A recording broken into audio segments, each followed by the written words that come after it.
Welcome into Locked On Phillies. In today's episode, it's time for mock opening day roster version 2.0 and a little bit of a discussion about what to look forward to tomorrow when pitchers and catchers report. It's time for Locked On Phillies.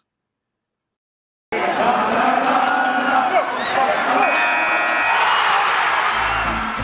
are Locked On Phillies, your daily Philadelphia Phillies podcast. Part of the Locked On Podcast Network, your team every day.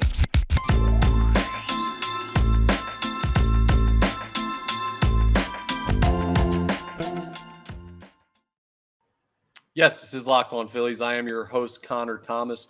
Been talking Phillies baseball for years on the radio, 97.5 The Fanatic, on TV with NBC Sports Philadelphia. Happy to be here with you as your host of Locked On Phillies. I want to thank you for making Locked On Phillies your first listen every day. We're free and available wherever you get your podcasts. Today's episode is brought to you by FanDuel Sportsbook, official sportsbook of Locked On. Make every moment more.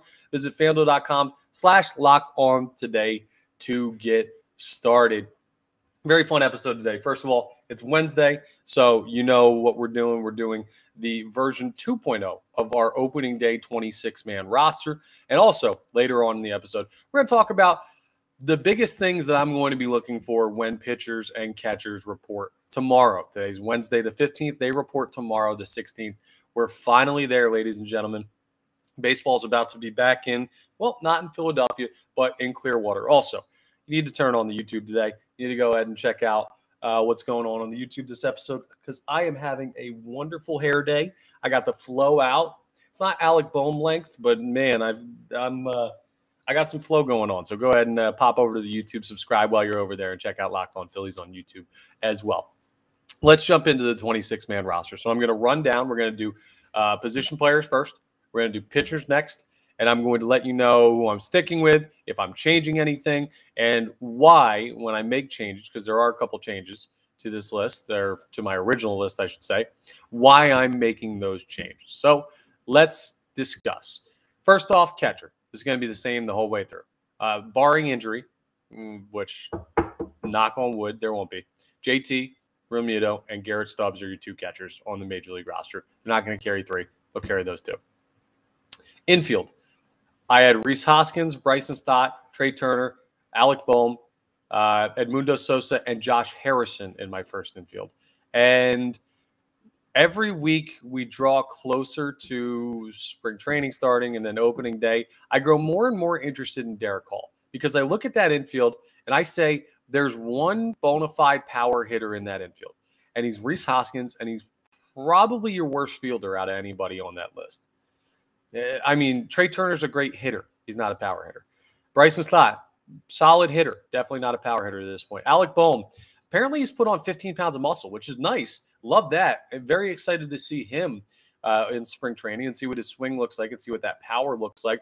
But he's not really a power hitter at this point. Edmundo Sosa certainly isn't. Josh Harrison certainly isn't. And when I look at Josh Harrison as the sixth infielder on this team, I say, okay, he's got great ability to field the baseball. He's going to be a plus defensive backup. That being said, maybe your point of emphasis should be power over defense.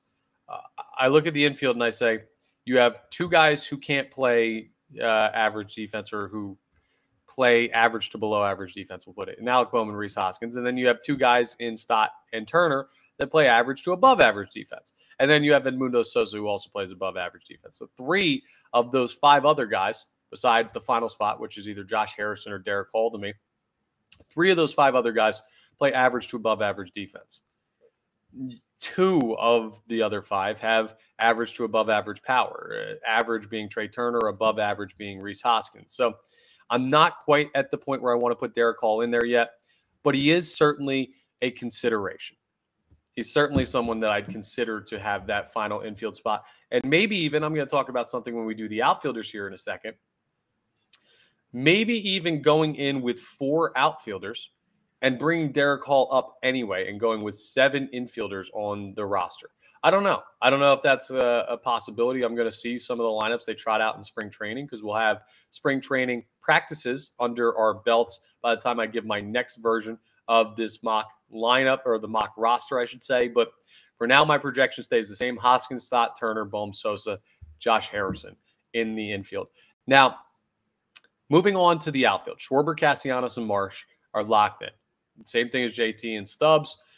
Knock on wood, barring injury, those guys are going to be on the Major League roster. So you got that squared away. And let's dive a little bit deeper into this. So Dalton Guthrie is a guy that the more I talk to people around the organization and people who cover the team and stuff like that, the more it sounds like this team really likes Dalton Guthrie at the Major League level. Jake Cave, though, seems to be the more proven guy. And it would be weird to see, I guess, the things I'm hearing, it'd be weird to see either of these guys start the season at AAA. And after my crossover with Lindsey Crosby of Locked On MLB Prospects earlier, you saw it earlier this week. You saw it last week. It was available throughout the weekend. I mean, it still is, but it was my last post before we went into the weekend. So you can go back and watch that. It's great work. Got some great reviews. Appreciate that. Lindsey's a really smart guy when it comes to prospects. I asked him about Jalen Ortiz and Johan Rojas, two of the Phillies' top prospects in the outfield, and he didn't seem too convinced that either of those guys were going to make an impact at the Major League level this year. Rojas is probably the more intriguing to me because of his defensive ability, but Lindsey was not nearly as high on Rojas as he was when you look at Dalton Guthrie and Jake Cave, guys with Major League experience. So those guys are staying for this time being as well. I know you're going to say, well, all the position players are exactly the same. Well, yeah, first of all, the Phillies don't really have a lot of spots where there's room to swap guys around. Your starting infield set, your starting catcher set, your backup catcher set, your starting outfield set. The only places, and I mean, really, your utility infield is already set with Edmundo Sosa. So there's only like one or two spots position player-wise that are even up for grabs, but the only thing that I could see myself changing at this point, which I'm not going to, but I could, I've considered it when I put 2.0 together, was moving Jake Cave down to Lehigh and bringing Derek Hall up as more of a power bat that I don't know what, I really don't know what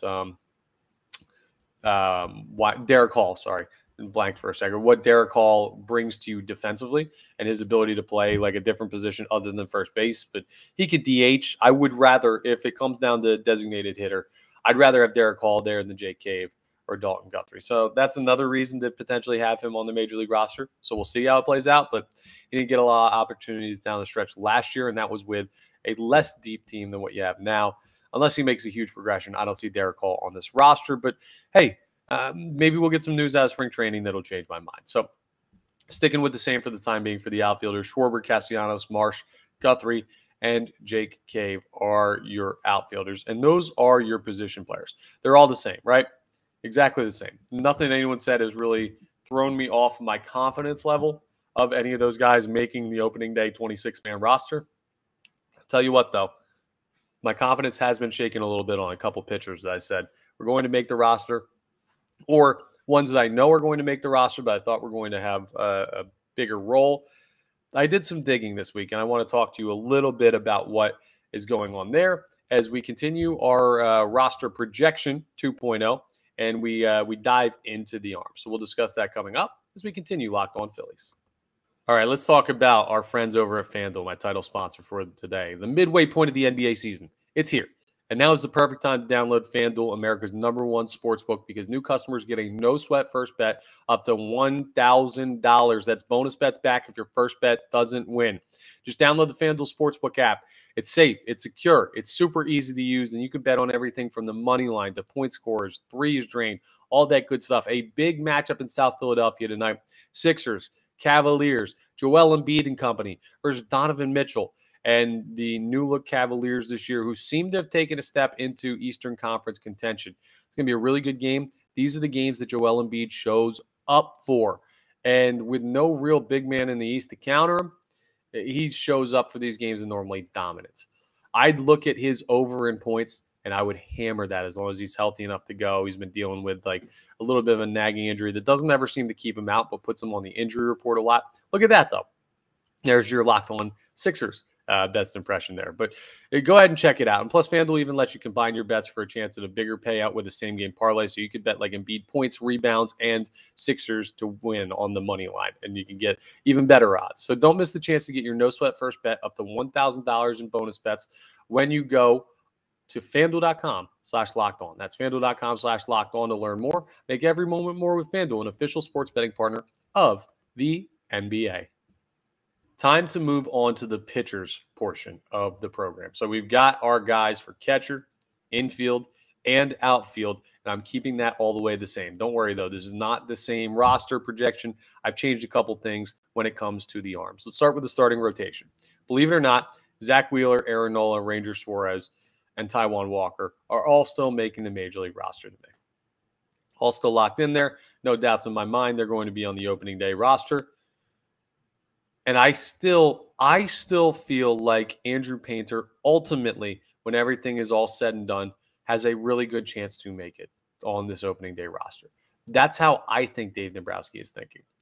But I've been hearing some whispers about holding him down a little bit longer, doubts from inside the building that he's going to be ready on opening day, questions about his pitch count and why bring him up opening day if it's going to tire him out by the end of the year. Now, to that, my argument would be, well, he's not going to just be sitting down there at Lehigh Valley. He's going to be throwing, right? But you could have him in a bit of a calmer situation, more controlled environment where it's like if you throw him 3 innings and then you lose a game because of that, you're not losing a game at the major league level. A whole bunch of arguments. But I've heard from a couple people inside the building that they don't think Andrew Painter is going to be on this opening day roster. And there's a lot of arguments to the contrary. So for the time being, I'm going to take the conservative route.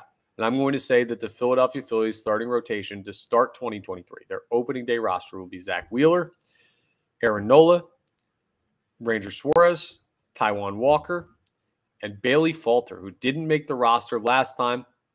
I have him up being with the Major League team for this mock draft version 2.0.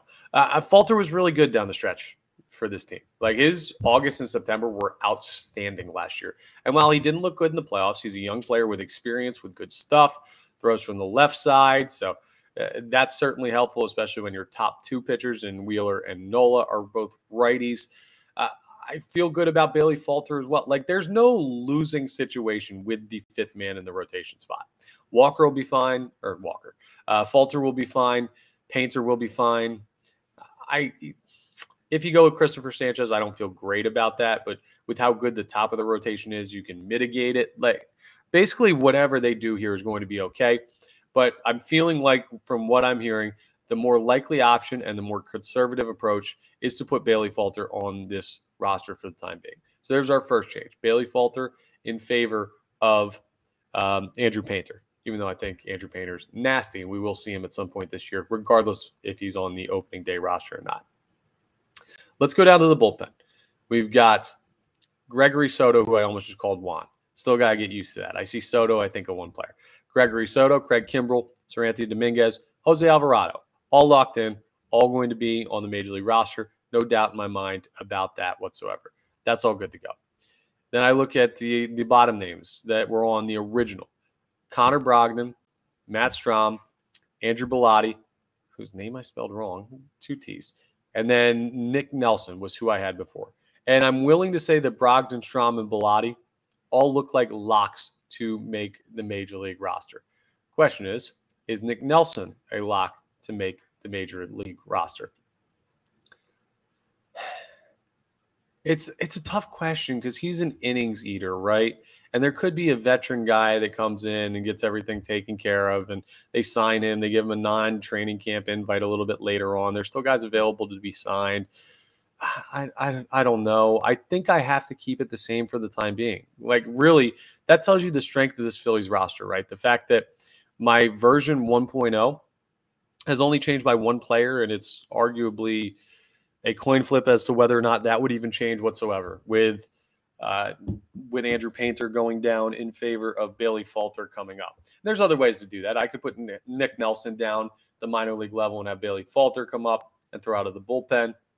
which is a spot he's employed for the Philadelphia Phillies in the past, a relief pitcher. It's a credit to how good this Philadelphia Phillies roster is at the major league level. And it's also a credit to the gap in the farm system talent as opposed to the major league roster talent. Now, how does that happen? A quick aside here, because I gave you, let me run down the final version 2 real quick before I get into that. So it's Romuto, Stubbs, Hoskins, Stott, Turner, Bohm, Sosa, Harrison, Schwarber, Castellanos, Marsh, Guthrie, Cave, Wheeler, Nola, Walker, Suarez, Falter instead of Painter, the only switch there. And then Soto, Kimbrel, Dominguez, Alvarado, Brogdon, Strom, Bellotti, Nelson. Here's what that tells me, a couple things that I'm not changing a lot of stuff with my projected opening day roster. One, it means the major league roster is super talented.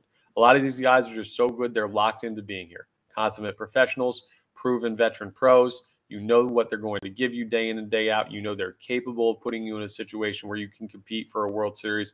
You're good with that. So that's a good thing.